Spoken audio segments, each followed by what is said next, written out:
அஸ்ஸலாமு அலைக்கும் வரஹ்மத்துல்லாஹி வபரக்காத்துஹு. மனதை நோவினைப்படுத்தும் செய்திகள்.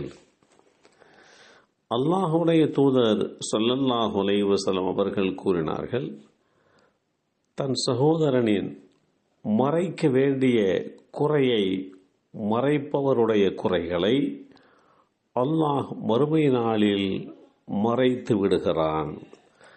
ஆனால் தன்னுடைய சகோதரரின் மறைக்க வேண்டிய குறையை வெளிப்படுத்துபவரின் குறைகளை அல்லாஹ் வெளிப்படுத்துவான். இறுதியில் அவர் தமது வீட்டிலேயே அதனால் அவமானப்படுவார்.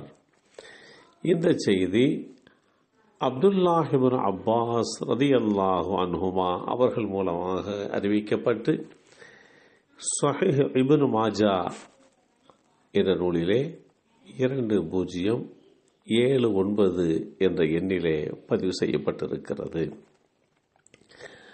மக்கள் ஒருவரோடு ஒருவர் இணைந்திருக்கவும், உலகில் நடக்கும் நிகழ்வுகளை உடனுக்குடன் அறிந்து கொள்ளவும், நமது அனைத்து விதமான வினாக்களுக்கும் தெளிவளிக்கும், தெளிவு கிடைக்கும் அறிவு களஞ்சியமாகவும் திகழ்வது இன்றைக்கு சமூகத்தில் கிடைக்கக்கூடிய செய்திகள்.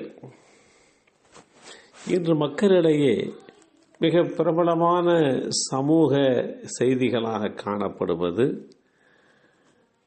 முகநூல் என்றும், ட்விட்டர் என்றும், வாட்ஸ்அப் என்றும், இன்ஸ்டாகிராம், ஸ்கைப், யூடியூப் போன்ற இந்த செய்தி சார்ந்த நிறுவனங்களாகும்.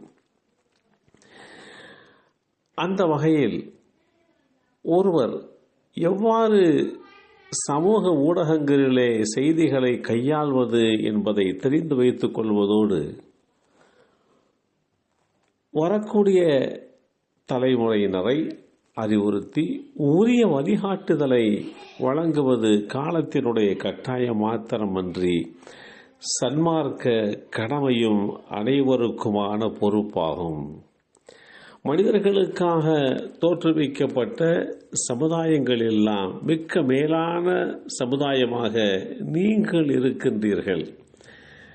காரணம், நன்மையான காரியங்களை நீங்கள் ஏவுகிறீர்கள், தீமையை விட்டும் அவர்களை நீங்கள் தடுக்கிறீர்கள்.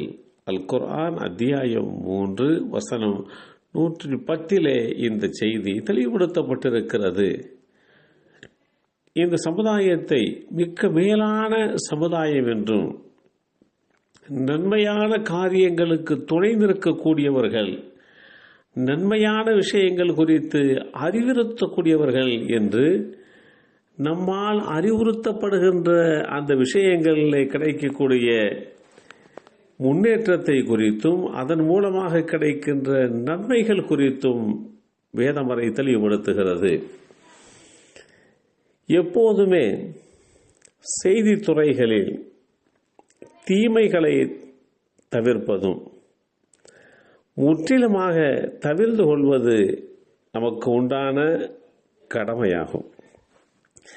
பயத்தையோ பொதுமக்களுடைய பாதுகாப்பை பற்றியோ யாதொரு செய்தி அவர்களுக்கு எட்டினால் உடனே அதனை வெளியில் கூற ஆரம்பித்து விடுகின்றனர். அவ்வாறு செய்யாது அதனை அல்லாஹுடைய தூதரிடமும் அவர்களுடைய அதிகாரிகளிடமும் மட்டும் தெரிவித்தால் அதிலே இருந்து ஊகிக்கக்கூடிய அவர்கள் உண்மையை நன்கறிந்து தக்க நடவடிக்கைகளை எடுத்துக்கொள்வார்கள் என்று அல் குர்ஆன் அதற்குண்டான வழிகாட்டுதலை சொல்கிறது. அல் குர்ஆன் அத்தியாயம் 4 வசனம் 83 இந்த செய்தி தெளிவுபடுத்தப்பட்டிருக்கிறது. அல்லாஹுடைய தூதராக ஏற்றம் பெற்ற நபிகள் நாயகம் ஸல்லல்லாஹு அலைஹி வஸல்லம் அவர்கள், எனது காரியங்களில் கவசமாக உள்ள எனது நடத்தையை சீர்படுத்துவாயாக, நான் வாழ்கின்ற இவ்வுலகையும் எனக்கு சீர்படுத்தி வைப்பாயாக, நான் திரும்பிச் செல்ல இருக்கக்கூடிய எனது மறு உலகையும் சீர்படுத்தி தருவாயாக. எனது வாழ்நாளை ஒவ்வொரு நன்மைக்காகவும் அதிகப்படுத்தி அருள் புரிவாயாக. எல்லா தீமைகளிலே இருந்தும் எனக்கு விடுதலை அளிப்பதாக என்னுடைய மரணத்தை ஆக்கி வைப்பாயாக என்று அல்லாஹுடைய தூதர் ஸல்லல்லாஹு அலைஹி வஸல்லம் அவர்கள் பிரார்த்தித்த அந்த பிரார்த்தனை வரிகள் ஸஹீஹுல் ஜாமி' என்ற நூலிலே 1, 2, 6, 3 என்ற எண்ணிலே பதிவு செய்யப்பட்டிருக்கக்கூடிய செய்திகள் தெளிவுபடுத்தி காட்டுகிறது. எனவே நம்மிடமிருந்து வெளிப்படக்கூடிய செய்திகள் நம்பகத்தன்மையுள்ளதாக, இன்றைக்குமே முழுக்க உண்மையானதாக அமைய வேண்டும். யாருடைய மனதையும் நோவினைப்படுத்துகின்ற வகையிலே அமைந்துவிடக்கூடாது. அல்லாஹ் அருள்பாலிப்பானாக. அஸ்ஸலாமு அலைக்கும் வரஹ்மத்துல்லாஹி வபரகாத்துஹு.